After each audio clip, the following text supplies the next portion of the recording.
ಬೇರೆ ತರದ ಒಂದು ಸಿನಿಮಾ ಆಗಿರೋದ್ರಿಂದ ಜನಕ್ಕೆ ಕುತೂಹಲ ಜಾಸ್ತಿ ನೋಡ್ತಾರೆ.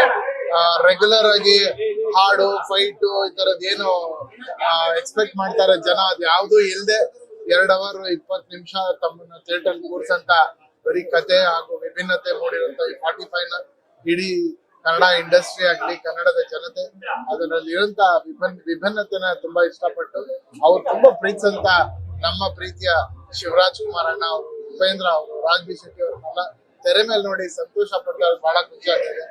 ಸ್ಪೆಷಲ್ ಆಗಿ ಕೊನೆಯ 20 ನಿಮಿಷನ ಜನರು ತುಂಬಾ ಅದನ್ನ ತುಂಬಾ ದೈವಿಕವಾಗಿ ಅದನ್ನ ರಿಸೀವ್ ಮಾಡ್ಕೊಂಡ್ರೆ ನಮ್ಗೆ ಬಹಳ ಖುಷಿಯಾಗಿದೆ. ಈ ಸಿನಿಮಾ ನಾನು ಅವತ್ತಿಂದ ಹೇಳ್ತೀನಿ, ಇದು ನಾನ್ ಮಾಡಿದ ಸಿನಿಮಾ ಅಲ್ಲ, ಇದು ನನ್ನ ಕೈಯಲ್ಲಿ ಆ ದೈವ ಶಕ್ತಿನೇ ಮಾಡಿಸಿರೋದು. ನನ್ಗೆ ಎಷ್ಟಾಗುತ್ತೆ ಅಷ್ಟು ಶ್ರದ್ಧೆಯಿಂದ 3 ವರ್ಷ ಕೆಲಸ ಮಾಡಿದೀನಿ. ಇನ್ಮೇಲೆ ಈ ಸಿನಿಮಾ ನಿಮ್ಮ ಮಡಿಲಲ್ಲಿದೆ, ನೀವು ಕಾಪಾಡಿ.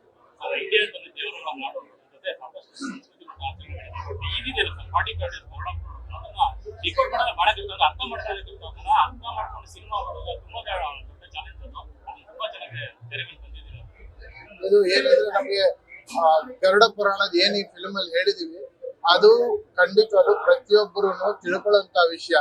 ಹಾಗಂದ್ರೆ ಈ ಜನರೇಷನ್ ಅಲ್ಲಿ ಸುಮಾರು ಜನ ಆ ಶಾಸ್ತ್ರಗಳೆಲ್ಲ ಮರ್ತೋಗಿದ್ದಾರೆ. ನಾನು ಕೂಡ ಮರ್ತೋಗಿದ್ದೆ. ನಾನು ನಮ್ಮ ಅಣ್ಣನ ಕಳ್ಕೊಂಡಾಗ ನಾನು ಈ ಶಾಸ್ತ್ರಗಳೆಲ್ಲ ನನ್ನ ಕೈಯಾರೆ ಮಾಡಿದ್ದು. ಸೊ ಆ ಶಾಸ್ತ್ರಗಳು ಎಷ್ಟು ಇಂಪಾರ್ಟೆಂಟ್ ಒಂದು ಆತ್ಮ ಟ್ರಾವೆಲಿಂಗ್ ಗೆ ಅನ್ನೋದು ನನಗೆ ನಮ್ಮ ಗುರುಗಳು ಹೇಳಿದ್ರು. ನಾನು ಅದನ್ನ ನನ್ನ ತಲೆಯಲ್ಲಿ ಇದ್ದಾಗ ಯಾಕಿದ್ ಯಾವತ್ತು ನಮ್ಮ ಜನತೆಗೆ ಎಲ್ಲಾ ಕಡೆ ರೀಚ್ ಆಗಿಲ್ಲ, ನನಗೆ ಗೊತ್ತಿರ್ಲಿಲ್ಲ.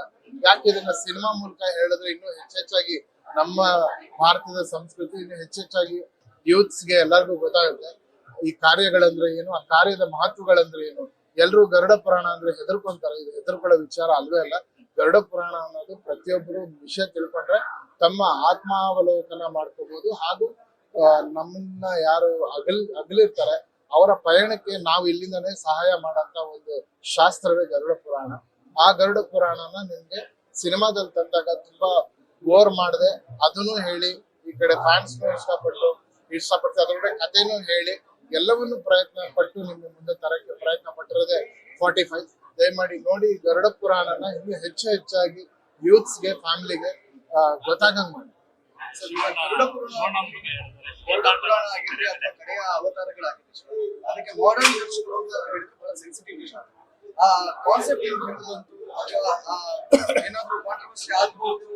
ಇಲ್ಲ, ಗರುಡ ಪುರಾಣದ ಬಗ್ಗೆ ನಾನು ಕಂಪ್ಲೀಟ್ ಆಗಿ ಬಹಳಷ್ಟು ಗುರುಗಳ ಹತ್ರ ತಿಳ್ಕೊಂಡೆ. ನಾನೇ ಕೈಯಿಂದ ಅದೆಲ್ಲ ಶಾಸ್ತ್ರೋತ್ತರವಾಗಿ ಮಾಡಿರೋದ್ರಿಂದ ನಾನು ಏನು ಫಿಲ್ಮ್ ಅಲ್ಲಿ ಗರುಡ ಪುರಾಣ ತೋರಿಸಿದೀನಿ ಅದಷ್ಟು ವಿಚಾರಗಳನ್ನ ಎಲ್ಲ ಗುರುಜಿಗಳ ಹತ್ರ ಕೇಳಿ ಬಹಳಷ್ಟು ಜನರ ಹತ್ರ ಅಪ್ರೂವಲ್ ತಗೊಂಡು ಅದನ್ನ ಮಾಡಿದೀನಿ. ಸೊ ಯಾರೇ ಇವತ್ತವರೆಗೂ ನೋಡಿದಾರೆ ಎಲ್ರು ಆ ಗರುಡ ಪುರಾಣ ಓದಿರೋರೆಲ್ಲರೂ ಹೇಳ್ತಾ ಇದಾರೆ, ಸರ್ ಹೆಂಗೆ ಇದನ್ನ ಇಷ್ಟು ಕರೆಕ್ಟ್ ಆಗಿ ಪ್ರತಿಯೊಂದು ವಿಷಯನ ಹೇಳಿದೀರಾ ಅಂತ. ಅದು ಬಹಳ ಸಂತೋಷ ಆಗ್ತದೆ. ನಿಮ್ಮ ಒಳಗಿರುವ ನಿರ್ದೇಶಕ ಸ್ವಲ್ಪ ತಡವಾಗಿ ಹೊರಗಡೆ ಬಂದು ಅನಿಸ್ತದೆ. ನನಗೆ ಗೊತ್ತಿರಲಿಲ್ಲ ಸರ್, ಅದು ನಿರ್ದೇಶಕ ನನ್ನ ಒಳಗಡೆ ಇದಾನೆ ಅನ್ನೋದೇ ನನಗೆ ಇವಾಗ ಗೊತ್ತಾಗಿತ್ತು. ಬಟ್ ನಿರ್ದೇಶಕ ನನ್ನ ಲೈಫ್ ಜರ್ನಿಯಲ್ಲಿ ಸಡನ್ ಆಗಿ ಆಕ್ಸಿಡೆಂಟ್ ಆಗಿ ಕತೆ ಬಂತು. ಇದು ಶಿವಣ್ಣ ಅವರ ಆಶೀರ್ವಾದ. ನಾನೊಬ್ಬ ಫ್ಯಾನ್ ಬಾಯ್ ಆಗಿ 3 ಜನರನ್ನ ಸೆಲೆಬ್ರೇಟ್ ಮಾಡಕ್ಕೆ ಟ್ರೈ ಮಾಡಿದೆ.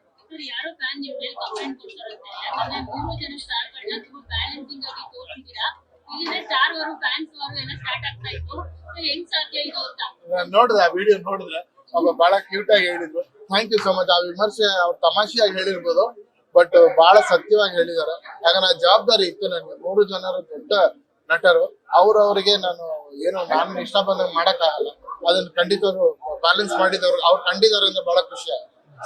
ಹೊರತುಪಡಿಸಿ ಅರ್ಜುನ್ ಜನ್ಯ ಅವರು ಈ ರೀತಿಯಾದಂತ ಕಥೆಯ ಮುಟ್ಟೋದಕ್ಕೆ ಅವರ ಪರ್ಸನಲ್ ಲೈಫ್ ಅಲ್ಲಾದಂತ ಕೆಲವೊಂದು ಡಿಸ್ಟರ್ಬೆನ್ಸ್ ಅಂದ್ರೆ ನಿಮ್ಮ ಸಹೋದರ ಸಾವು ತುಂಬಾ ಮಾಡಿದ್ರಿ ಅಂತ ನಿಮ್ಗೆ ಅದೇ ಯಾಕೆ ಅಷ್ಟೊಂದು ಕಾಡ್ತು ಅಂತ. ಇಲ್ಲ, ಅದೇ ನಾನು ಹೇಳಿದ್ನಲ್ಲ, ಅದು ನಮ್ಮನ್ನ ಕಳ್ಕೊಂಡಾಗ ನನ್ನ ಕೈಯಲ್ಲಿ ಇದೇನು ಗರುಡ ಪುರಾಣದ್ದು ಶಾಸ್ತ್ರಗಳು ಮಾಡಿಸಿದ್ರು, ಆ ಶಾಸ್ತ್ರಗಳು ನನ್ ತುಂಬಾ ಹಾಂಟ್ ಮಾಡಕ್ ಸ್ಟಾರ್ಟ್ ಆಯ್ತು. ಯಾಕಂದ್ರೆ ತುಂಬಾ ಹತ್ತಿರದಲ್ಲಿದ್ರು ನನಗೆ ನಮ್ಮ ಅಣ್ಣ. ನಾನು ಎಮೋಷನಲಿ ಅವ್ರು ಏನ್ ಪಯಣ ಮುಂದಕ್ಕಿದೆ ಆ ಪಯಣ ತುಂಬಾ ಚೆನ್ನಾಗಿ ಸಾಗ್ಬೇಕು. ನಮ್ ಕಡೆಯಿಂದ ನಾವು ಇಲ್ಲಿ ಜೊತೆಲಿದ್ದಾಗ ಏನೋ ಲೋಪದೋಷಗಳಾಗಿದ್ರು ಅವ್ರು ಬದುಕಿದ್ದಾಗ ನಾವ್ ಎಷ್ಟ್ ಚೆನ್ನಾಗಿ ನೋಡ್ಕೊಂಡು ಅನ್ನೋದು ಮುಖ್ಯ ಅಲ್ಲ. ಅವ್ರು ಸತ್ ಮೇಲೆ ನಾವು ಅಳದ್ ಮುಖ್ಯ ಅಲ್ಲ, ಬದುಕಿದಾಗ ಎಷ್ಟ್ ಚೆನ್ನಾಗಿ ನಾವು ನೋಡ್ಕೊಂತೀವಿ ಅನ್ನೋದು ಮುಖ್ಯ. ಸೊ ಇವೆಲ್ಲವೂ ನನ್ಗೆ ಗರುಡ ಪುರಾಣದ ನಾನು ಕಾರ್ಯಗಳು ಮಾಡ್ಬೇಕಾದ್ರೆ ಗೊತ್ತಾಗಿದ್ದು.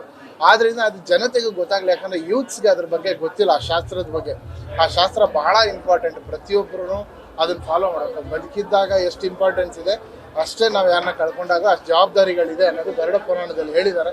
ಅದು ನಾವೆಲ್ಲರೂ ಸನಾತನಿಗಳಾಗಿ ಫಾಲೋ ಮಾಡ್ತೀವಿ. ಆಚರಣೆಗಳ ಜೊತೆಗೆ ಸಿನಿಮಾ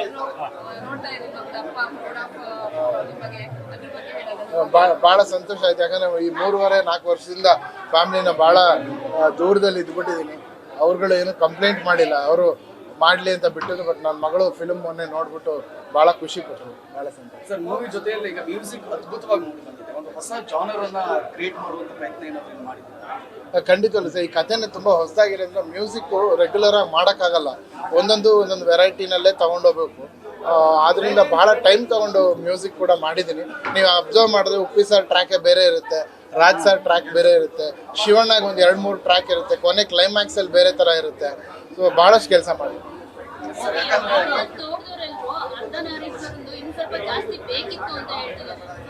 ಅದು ಒಳ್ಳೆ ವಿಷಯ. ಯಾವತ್ತು ಆಡಿಯನ್ಸು ಇನ್ನೂ ಬೇಕಿತ್ತು ಅಂತಾನೆ ಹೇಳಬೇಕು.